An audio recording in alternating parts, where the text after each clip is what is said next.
The thought that it was hunting us was truly horrible.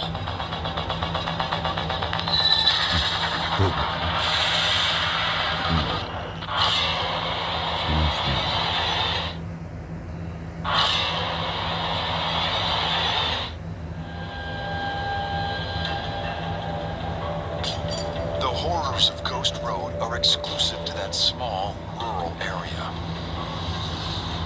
But some deadly legends are woven into the foundation of an entire culture. At first, I didn't really ever believe them. It sounds like a regional boogeyman type story. They describe them almost as like these monsters in the desert that I never really bought into until I saw what I saw that night.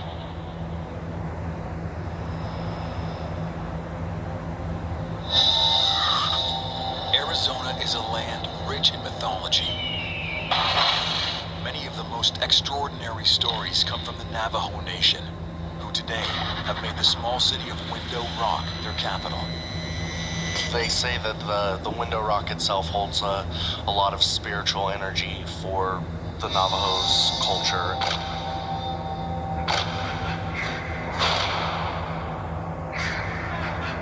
Apparently, a giant serpent savaged the people here, until their god punched a hole in the mountain for it to slither through and disappear. But there is something else stalking this land. A creature so terrifying, most refuse to speak its name aloud. Tonight, Josh is venturing out into the heart of the legendary creature's territory. It's something everyone knows about, but no one really talks about. Part of the superstition is, you don't talk about it. They gain some of their power from having people take notice of them and having people interested in them. Talking about them invites them to take an interest in you.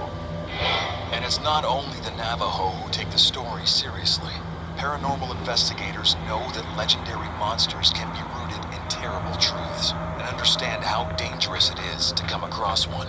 Depending on how horrific the legend itself is, the dangers can range from very weak and no danger to extreme dangers in the case of legends concerning particularly nasty, malicious creatures of any kind, not just spirits, but cryptids and physical creatures.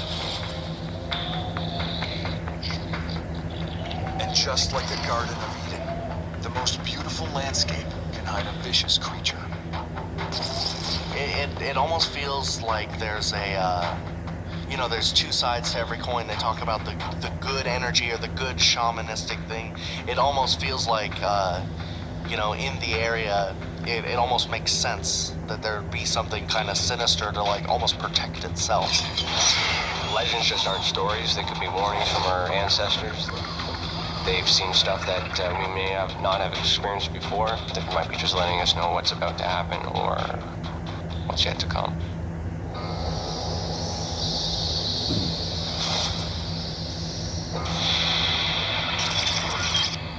Josh McFarland is not Navajo, but like everyone in these parts, he's heard that a mythical beast stalks these lands. He's never given it much thought, until now.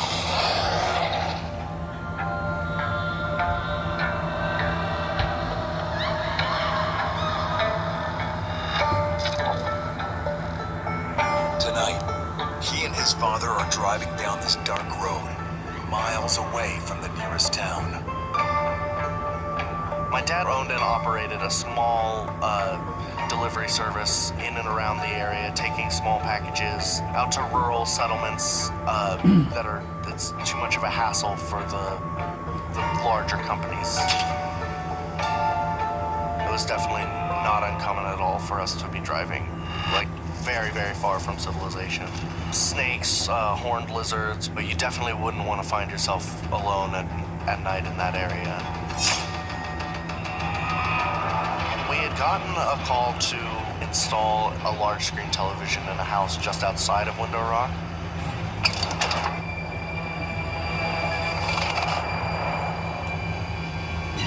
I always enjoyed the trips because it's just beautiful landscapes out there.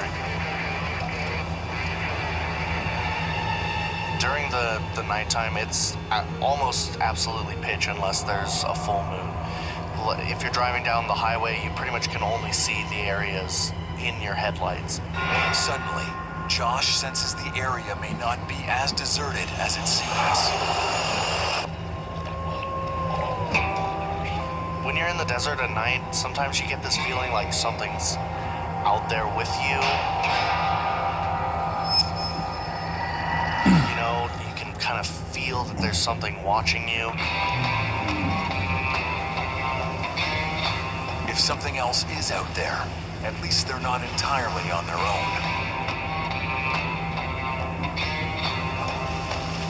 Thanks for taking along. Man, it's been too long since I've been up here. The reason David was with us, when we got the call to go out to Window Rock for this particular delivery, he was there and he's like, oh, you know, I have family in Window Rock. We should all go together and kind of make a trip out of it.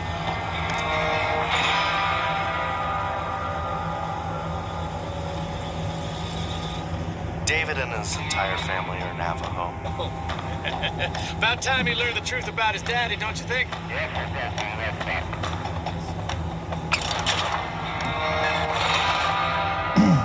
had a couple of other pieces of freight in the truck with us, so David took their truck and they convoyed, and we were communicating back and forth with walkie-talkies just to kind of keep it fun. You know, to make it more of a trip together as opposed to, you know, just us following one another. However, the fun doesn't last long. What is that? Hey, you see that up ahead? As we're coming down the highway, we can kind of see what appears to be a very large black or brown dog.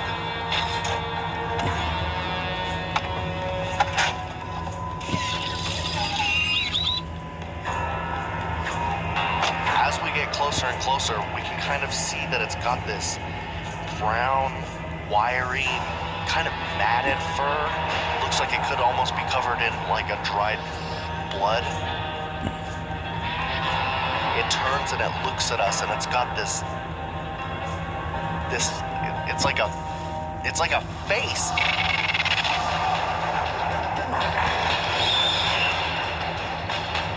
It's like a person's face stretched over like a bear's skull. Its eyes were like jet black, just holes in the human mask. Just these jet black eyes peering through.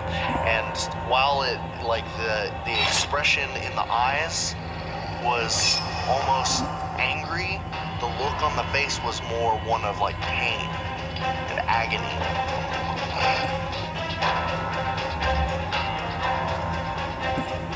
I'm sorry. It's still kind of hard for me to talk about. Whatever this creature before them is, it has its sights set on Josh and his father. My dad kind of looks at me, and I look at him, and it was almost a look like, is this really happening right now? It like shrieks this horrible, horrible sound.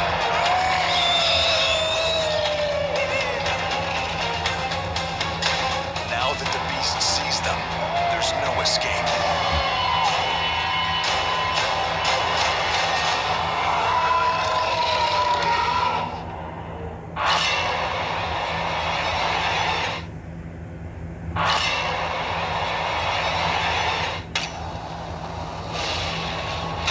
Josh, his father, and their friend David are traveling a deserted road in the heart of Navajo country, rumored to be stalked by an ancient beast. And now, they are stopped in the middle of nowhere, just a few feet away from it. I've only seen that face on my father a few times. Both times when his parents died, and then that night. And it was just this face like, I want to tell you everything's gonna be okay, but I don't know. I just remember him giving me that look. David is the only one of the three who is Navajo. He knows what this creature is, and he knows how much danger they're in. Just go back in the car. The terrified look on David's face tells them it's something to be very afraid of. And that they need to return to their vehicles now. Hit it with your car. Put the pedal to the metal and hit it now. I said, you have to speed up, you have to hit that thing. That is not a dog. You have to. He started becoming hysterical, screaming, you have to hit it. You have to hit that thing. Kill it, kill it, kill it. We start to realize this thing is huge. I remember not screaming, nothing was said, and just 10 and 2 on the steering wheel, just accelerating as fast as we could. And I'm ready for impact. Just then it like shrieks this horrible, horrible sound. We were inches from hitting it. And then it jumps back off into the blackness and I couldn't see it.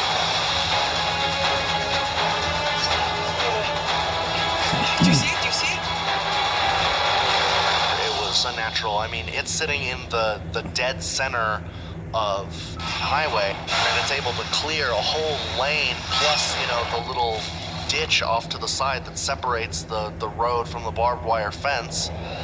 I've never seen it. It was absolutely unnatural. When Josh and his father ask David what they saw, they get a blood-curdling answer. It's a skinwalker.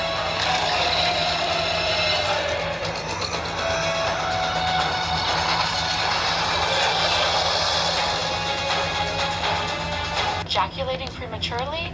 You need this pill. My husband.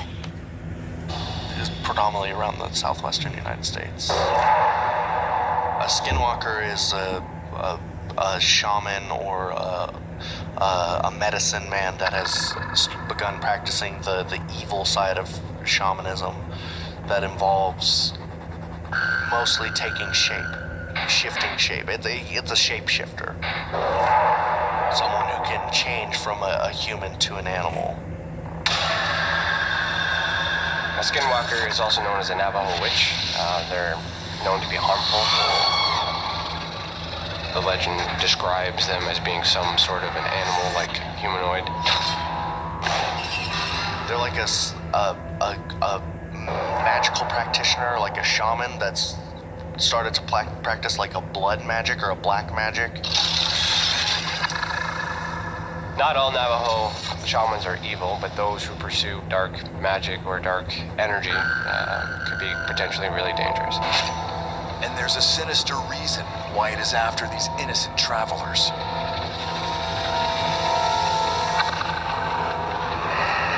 Once a skinwalker has you in his scent, they will do everything in their power to grab you, to get you, to kill you, to eat you. In order to gain their power, they have to commit some kind of serious cultural taboo or crime, you know, killing an infant or cannibalizing a family member, something truly heinous to like gain the power to come to being able to shapeshift, and that's what a skinwalker is. Once it has consumed their flesh, it must wear the skin of its victim, even if it has peeled off a human being.